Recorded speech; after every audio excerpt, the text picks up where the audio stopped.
ನಮಸ್ಕಾರ, ಕದಂಬ ನ್ಯೂಸ್ಗೆ ಸ್ವಾಗತ. ನಾನು ಸೋನಿಕಾ ಸುದೇಶ್. ಮೊದಲಿಗೆ ಮುಖ್ಯಾಂಶಗಳು. ಇಂದು ನಾಮಪತ್ರ ಸಲ್ಲಿಸಿದ ಬಿಜೆಪಿ ಅಭ್ಯರ್ಥಿ ಭಗವಂತ್ ಖೂಬಾ. ಗುಡುಗು ಗಾಳಿ ಸಮೇತ ಧಾರಾಕಾರ ಮಳೆ, 15ಕ್ಕೂ ಹೆಚ್ಚು ಮನೆಗಳು ಹಾನಿ. ವಿಜೃಂಭಣೆಯಿಂದ ಜರುಗಿದ ಶ್ರೀ ಕೋತಲಾಂಜನೇಯ ರಥೋತ್ಸವ. ಸುದ್ದಿಯ ವಿವರಗಳು.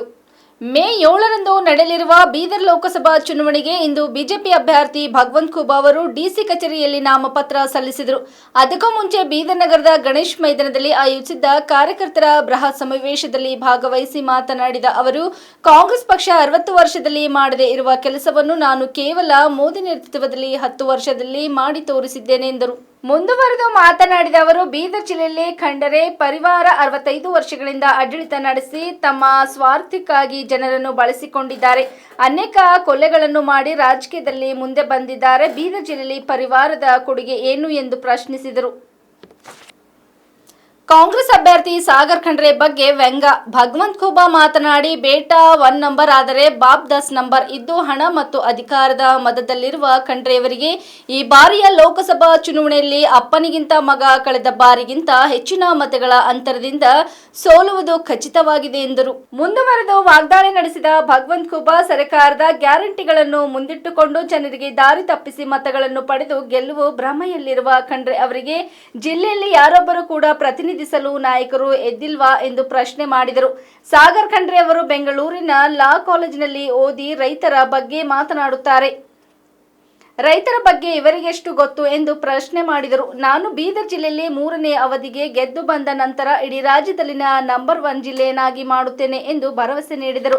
ಬೀದರ್ ಜಿಲ್ಲೆಗೆ 65 ವರ್ಷಗಳು ಕಳೆದರೂ ಯಾವುದೇ ಮೂಲಭೂತ ಸೌಕರ್ಯ ಒದಗಿಸದೇ ಇದ್ದಾಗ ನಾನು ಕೇವಲ 10 ವರ್ಷಗಳಲ್ಲಿ ಮಾಡಿ ತೋರಿಸಿದ್ದೇನೆ. ಬೀದರ್ ಇಲ್ಲಿಯವರೆಗೂ ಹಿಂದು ಉಳಿಯಲು ಖಂಡ್ರೆ ಕುಟುಂಬನೇ ಕಾರಣ ಎಂದು ಖೂಬಾ ನೇರವಾಗಿ ವಾಗ್ದಾಳಿ ನಡೆಸಿದರು.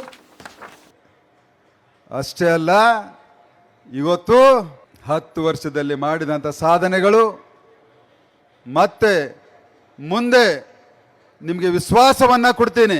ಮುಂದೆ ನಿಮ್ಮ ಆಶೀರ್ವಾದವನ್ನು ಪಡೆದು ವಿಶ್ವಾಸವನ್ನು ಕೊಡ್ತೀನಿ.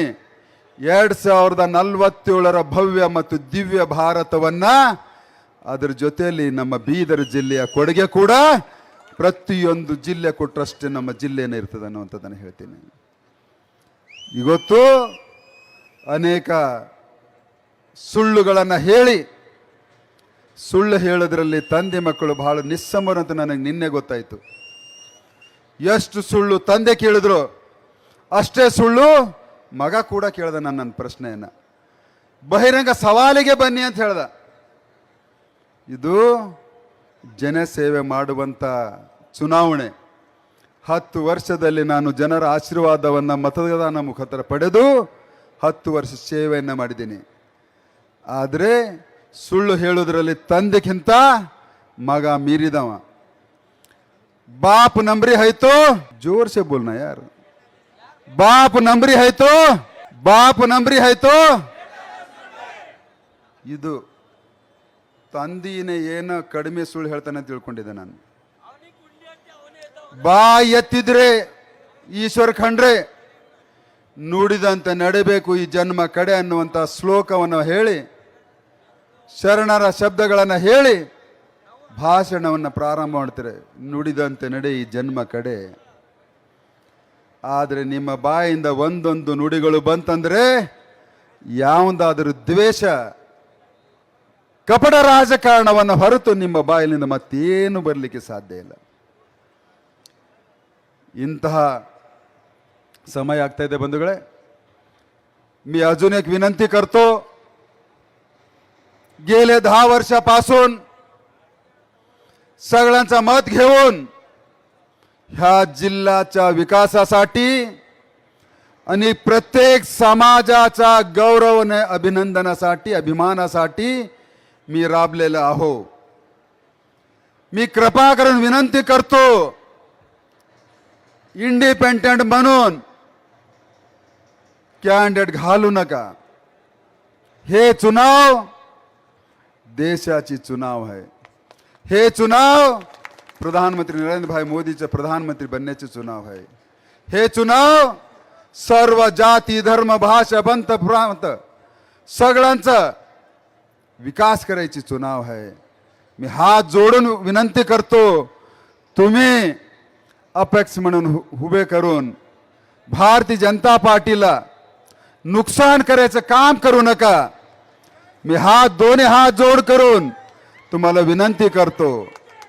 आणि काँग्रेसला 70 वर्ष झालं, आजपर्यंत आम्ही जे केलं मराठा समाजला काँग्रेस काही नाही केलं, हे डंका बाजूने मी सांगतो.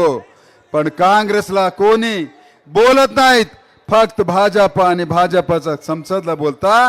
आम्ही बसून गोष्ट करूया, हे माझा विनंती तुम्ही स्वीकार करील, हे माझा आत्मविश्वास आहे. ಬಂಧುಗಳೇ, ಈ ಬಾರಿ ಒಂದು 3 ಸ್ಲೋಗನ್ ಹೇಳ್ತೀನಿ, ನಂತರ ನನ್ನ ಕಾರ್ಯವನ್ನು ನನ್ನ ಭಾಷಣ ವಿರಾಮವನ್ನು ಕೊಡ್ತೀನಿ. अब की बार फिर एक बार तीसरी बार ಬಂಧುಗಳೇ, ದಯಮಾಡಿ ಅಲ್ಲಿ ಮೆರವಣಿಗೆಯಿಂದ ಬೇಗ ಆದಷ್ಟು ಬೇಗ ಡಿಸಿ ಆಫೀಸ್ಗೆ ಹೋಗಿದೆ. ತಾವೆಲ್ಲರೂ ಆ ವಾಹನದ ಮುಂದೆ ನಿಂತು ಇಷ್ಟು ಶಾಂತ ಚಿತ್ತರಾಗಿ ನೀವೆಲ್ಲ ಬಂದಿರಲ್ಲ, ನಿಮಗೆ ಮತ್ತೊಮ್ಮೆ ಕೈ ಮುಗಿದು ಏನಾದರೂ ನನ್ನ ಮೇಲೆ ಸಿಟ್ಟಿದ್ರು ಅಸಮಾಧಾನ ಇದ್ರು ಕೂಡ ಕೈ ಮುಗಿದು ಕೇಳ್ತೀನಿ. ನಿನ್ನೆ ರಾತ್ರಿ ಗುಡುಗು ಗಾಳಿ ಸಮೇತ ಸುರಿದ ಧಾರಾಕಾರ ಮಳೆಯಿಂದಾಗಿ ಬೀದರ್ ಜಿಲ್ಲೆ ಭಾಲ್ಕಿ ಹಳೆಪಟ್ಟಣದ ಬ್ಯಾಡ್ಗಿ ಬೆಸ್ ಎಂಬ ಓಣಿಯಲ್ಲಿ 15ಕ್ಕೂ ಹೆಚ್ಚು ಮನೆಗಳ ಮೇಲಿರುವ ಟೀನ್ ಶೀಟ್ಗಳು ಹಾರಿ ಹೋಗಿವೆ.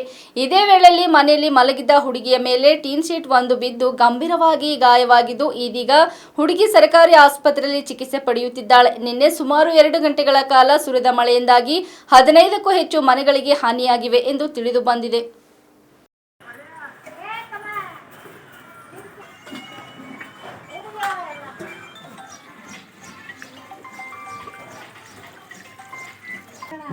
ಈ ಸಕ್ರಿ ಮಳೆ ಬಂತು.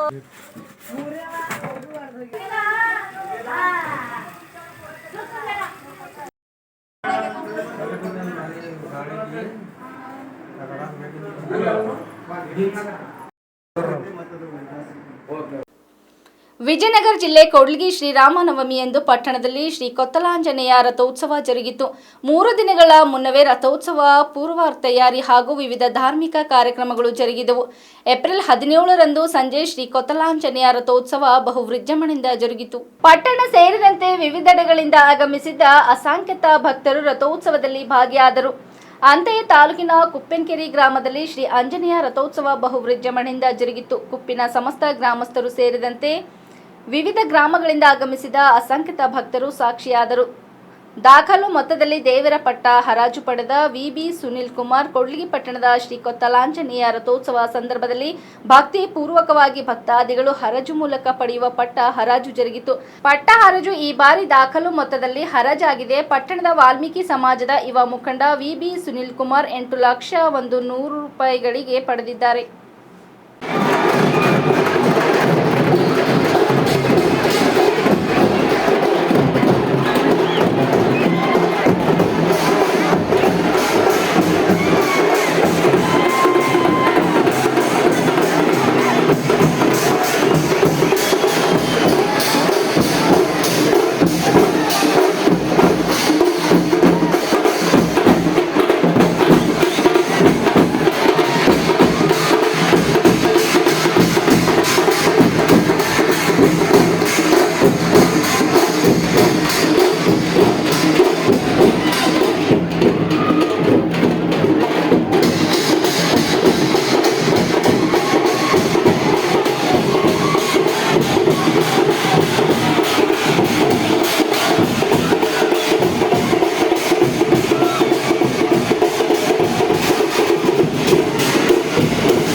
ಲೋಕಸಭಾ ಸಾರ್ವತ್ರಿಕ ಚುನಾವಣೆ 2024ರ ನಾಮಪತ್ರ ಸಲ್ಲಿಸಲು 5ನೇ ದಿನವಾದ ಇಂದು ಬೀದರ್ 7 ಲೋಕಸಭಾ ಸಾರ್ವತ್ರಿಕ ಚುನಾವಣೆ ಕ್ಷೇತ್ರದಿಂದ ಏಪ್ರಿಲ್ 18ರಂದು 10 ನಾಮಪತ್ರಗಳು ಸಲ್ಲಿಕೆಯಾಗಿವೆ. ಉಮೇಶ್ ತಂದೆ ಗುಂಡರಾವ್ ಪಾಂಡ್ರೆ ಅವರು ಪಕ್ಷೇತರ ಅಭ್ಯರ್ಥಿಯಾಗಿ ನಾಮಪತ್ರ ಸಲ್ಲಿಸಿದರು. ಬಿಎಸ್ಪಿ ಪಕ್ಷದಿಂದ ದತ್ತು ತಂದೆ ತುಕಾರಾಮ್ ನಾಮಪತ್ರ ಸಲ್ಲಿಸಿದರು. ಭಾರತ ಲೋಕ ಸೇವಾ ಪಕ್ಷದ ಅಭ್ಯರ್ಥಿಯಾಗಿ ಸುಧಾಕರ್ ತಂದೆ ವೆಂಕಟರಾವ್ ನಾಮಪತ್ರ ಸಲ್ಲಿಸಿದರು. ಆರ್ಪಿಐ ಪಕ್ಷದ ಅಭ್ಯರ್ಥಿಯಾಗಿ ಮಹೇಶ್ ತಂದೆ ಮಾಣಿಕಪ್ಪ ಗೋರ್ನಳ್ಕರ್ ಅವರು ನಾಮಪತ್ರ ಸಲ್ಲಿಸಿದರು. ಅಂಬದಾಸ್ ತಂದೆ ಸೋಪಾನ್ ಬಹುಜನ ಭಾರತ ಪಕ್ಷದ ಅಭ್ಯರ್ಥಿಯಾಗಿ ನಾಮಪತ್ರ ಸಲ್ಲಿಸಿದರು. ರಾಷ್ಟ್ರೀಯ ಸಮಾಜ ಪಕ್ಷದ ಅಭ್ಯರ್ಥಿಯಾಗಿ ದತ್ತಪ್ಪ ತಂದೆ ಕೃಷ್ಣಪ್ಪ ಅವರು ನಾಮಪತ್ರ ಸಲ್ಲಿಸಿದರು. ಪ್ರಹಾರ್ ಜನಶಕ್ತಿ ಪಕ್ಷದ ಅಭ್ಯರ್ಥಿಯಾಗಿ ರೋಫೋ ತಂದೆ ಅಬ್ದುಲ್ ಗನಿ ನಾಮಪತ್ರ ಸಲ್ಲಿಸಿದರು. ಬಿಜೆಪಿ ಪಕ್ಷದ ಅಭ್ಯರ್ಥಿಯಾದ ಭಗವಂತ್ ಖೂಬಾ ಅವರು ಇಂದು 2 ನಾಮಪತ್ರ ಸಲ್ಲಿಸಿದರೆ ಅವರ ಸೂಚಕಕಾರದ ಬಂಡಪ್ಪ ಕಾಶಂಪುರ್ ಅವರು ಭಗವಂತ್ ಖೂಬಾ ಪರವಾಗಿ 1 ನಾಮಪತ್ರ ಸಲ್ಲಿಸಿದರು. ಬಿಜೆಪಿ ಪಕ್ಷದಿಂದ ಇಂದು 3 ನಾಮಪತ್ರಗಳು ಸಲ್ಲಿಕೆಯಾಗಿವೆ. ಏಪ್ರಿಲ್ 18ರಂದು 10 ನಾಮಪತ್ರಗಳು ಸಲ್ಲಿಕೆಯಾಗಿವೆ. ಏಪ್ರಿಲ್ 20ರಂದು ನಾಮಪತ್ರಗಳ ಪರಿಶೀಲನೆ ನಡೆಯಲಿದ್ದು ಏಪ್ರಿಲ್ 22 ನಾಮಪತ್ರಗಳ ಹಿಂಪಡೆಯಲು ಕೊನೆಯ ದಿನವಾಗಿದೆ. ಏಪ್ರಿಲ್ 16ರಿಂದ ಇಲ್ಲಿಯವರೆಗೆ ಒಟ್ಟು 24 ಅಭ್ಯರ್ಥಿಗಳಿಂದ 28 ನಾಮಪತ್ರಗಳು ಸಲ್ಲಿಕೆಯಾಗಿವೆ ಎಂದು ಜಿಲ್ಲಾಧಿಕಾರಿಗಳ ಕಾರ್ಯಾಲಯವು ಪ್ರಕಟಣೆಯಲ್ಲಿ ತಿಳಿಸಿದೆ. ಇಲ್ಲಿವರೆಗೆ ಸುದ್ದಿ ಕೊಟ್ಟಿದ್ದು ನಾನು ಸೋನಿಕಾ ಸುದೇಶ್. ಮುಂದಿನ ಸುದ್ದಿಯೊಂದಿಗೆ ಮತ್ತೆ ಭೇಟಿಯಾಗೋಣ. ವಂದನೆಗಳು.